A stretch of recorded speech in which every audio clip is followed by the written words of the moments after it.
New sponsor by Lords furniture জগতের এক উজ্জ্বল নাম।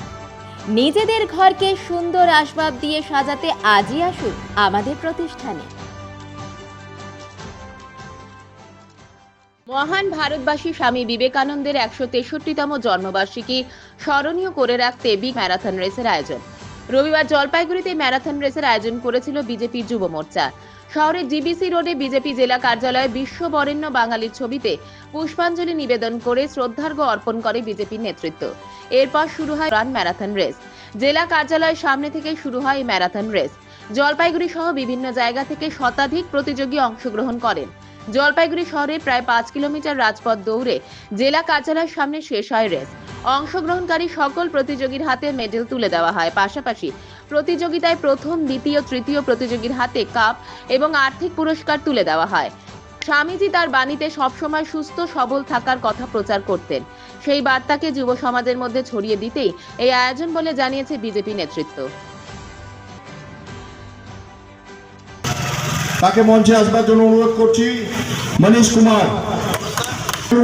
সমস্ত নেতৃত্ব এবং কার্যকর্তা সকলে একটু করতালির মাধ্যমে অভিবাদন জানাবেন।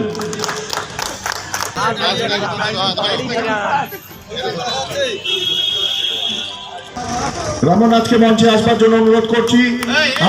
প্রথম পুরস্কার এবং প্রাইজ মানি তুলে দিচ্ছেন জলপাইগুড়ি জেলার বিশিষ্ট সমাজসেবী তথা সম্মানীয় সভাপতি ভারতীয় জনতা পার্টির বাপি গোস্বামী এবং জেলার অন্যতম সম্মানীয় সাধারণ সম্পাদক রবিরাম রায় সহ আমাদের অফিস সেক্রেটারি সুজিত দা। সকলে সেই জন্মজয়ন্তীকে সামনে রেখে আজকে প্রতিবারের মতো আমরা এবারও একটি ম্যারাথন র্যালির আয়োজন করেছিলাম। সেটা ভারতীয় জনতা যুব মোর্চার উদ্যোগে প্রতি বছরই হয়ে থাকে।